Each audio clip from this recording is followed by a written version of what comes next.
Сайн бацгаана хүүхдүүдээ, та бүхэндээ энэ өдрийн мэндийг хүргэе. Багш нь хичээл эхлэхийн өмнө та бүхэндээ эрүүл мэндийн бяцхан зөвлөмжийг хүргэе. За та бүхэн маань COVID-19 буюу коронавирусээс урьдчилан сэргийлэхийн тулд гараа тогтмол сайтар савандаж угаах нь чухал юм.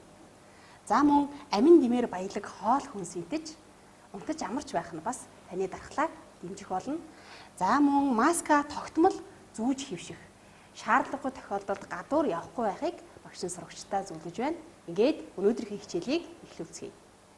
Хүүхэд бүхэн амттай сайхан жимс жимсхэн идэх дуртай байдаг.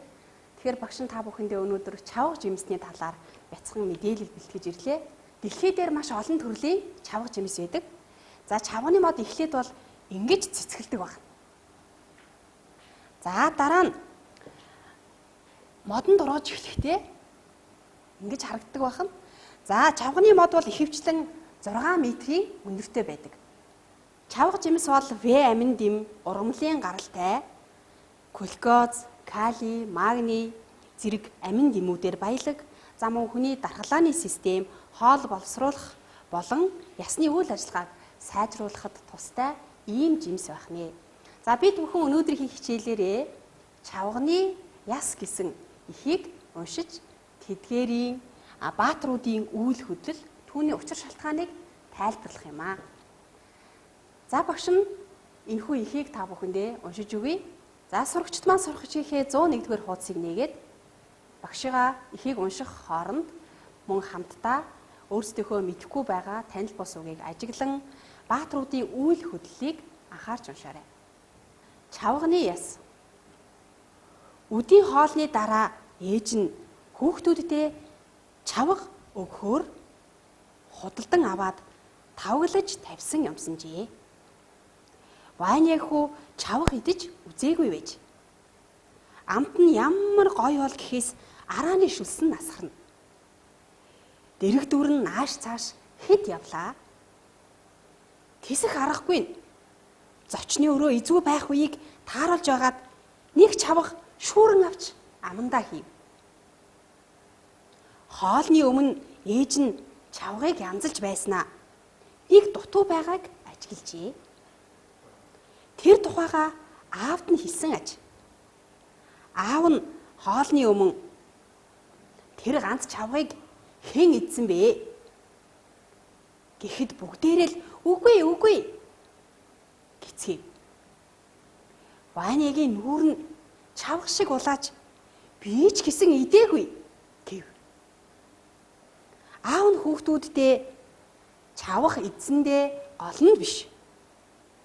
Идэж үзээгүй хүүхэд чавганы ясанд хахаж маргааш нь өгдөг юм. Би түүнээс л эмээж байна. Гэхэд Ваня нүүрэн цас шиг цайж үгүй ясыг нь би цонхоор туригчсан гэлээ. Бүгд хөвгөлдөн инээлдэж харин Ваня ойлгоом тэр.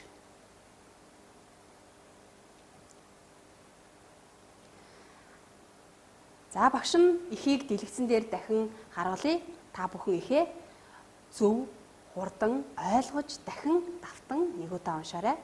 Багш нь 1 минутын хугацаа өгье.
Одоо бүгдээрээ эхийнхээ үйл явдлыг, зам учир шалтгааныг баатруудаар нь хөөж ойлгож утгыг нь ярилцъя.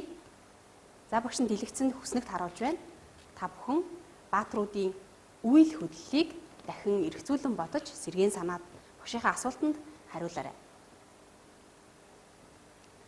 Ээж нь ямар үйл хөдлөл хийсэн бэ?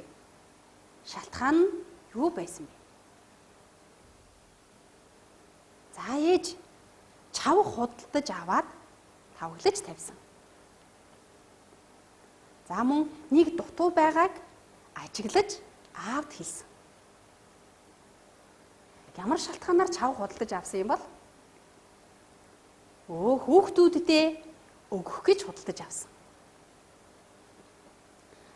За одоо бүгдээрээ Ванягийн хийсэн үйлийг дахин эргцүүлж бодож сэргээн саная.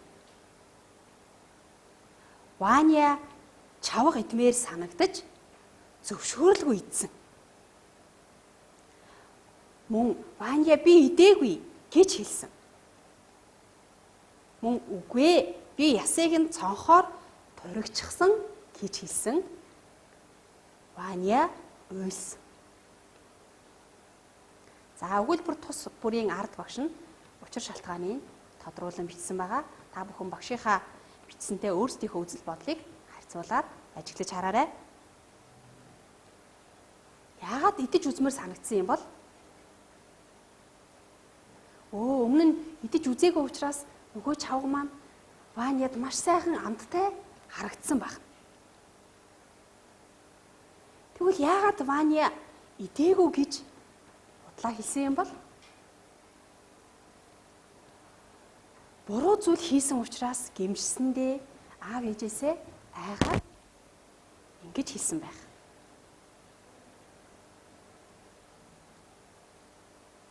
За тэгвэл аавын үйл хөдлөлийг бүгдээрээ дахин сэргээн санаж ярилцъя.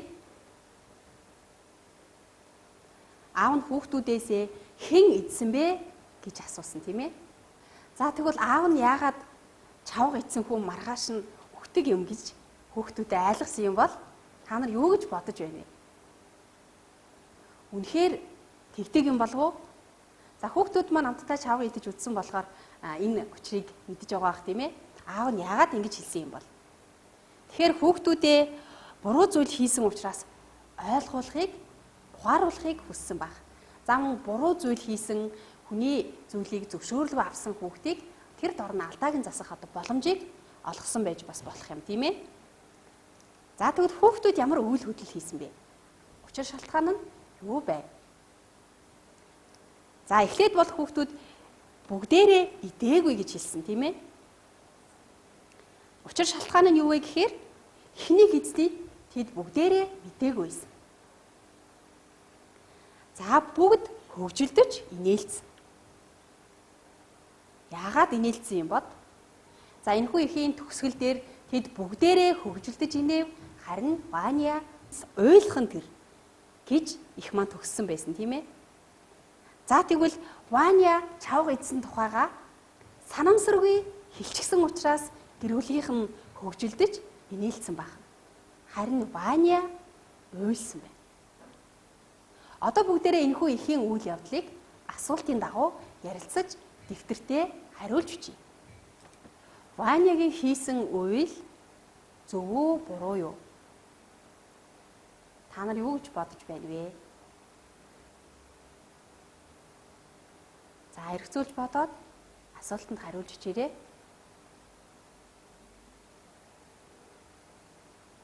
Өөрийнхөө үзэл бодлыг багшийнхаа бичсэн хариулттай харьцуулаад асуултанд хариулж дэвтэртээ бичээрэй. За бусдын эд зүйлсийг зөвшөөрлөгөө авах нь буруу үйл юм. Ванягийн царай яагаад чавх шиг улаасан бэ? Та нар юу гэж бодож байна? За эхлээд чавга идээгүй гэж хэлэхдээ нүүр нь чавх шиг улаасан гэсэн. За эхийн эхлэл хэсэгт бол би чавга идээгүй гэж хэлэхдээ Ванягийн нүүр нь чавх шиг улаасан байсан. Харин гэр бүлийн гишүүд нь түүнийг зөвшөөрлгүй чавга идсэнийг мэдсэн айж сандран Ванягийн нүүр цас шиг цайсан гэж энэхүү ихэд бичигдсэн байсан тийм ээ. За тэгэхээр Ванягийн нүүрний хувирал ямар байсан бол хүүхдүүд маань дор бүрнээ бас төсөөлж эргцүүлэн бодоорой. За багшийнхаа хариулттаа бас өөрийнхөө бодлыг харьцуулаад дэвтэртээ бичээрэй. Буруу зүйл хийсэн учраас ичиж улайсан.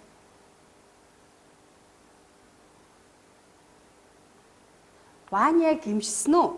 Чи яаж мэдэж байна вэ? Гимшсэн юм болов уу? Гимшээгүй юм болов уу? Та бүхэн энэхүү эхийг уншиж ойлгоод юу гэж бодсон бэ? За багш нь бол Ваня гимшсэн гэж бодож байна.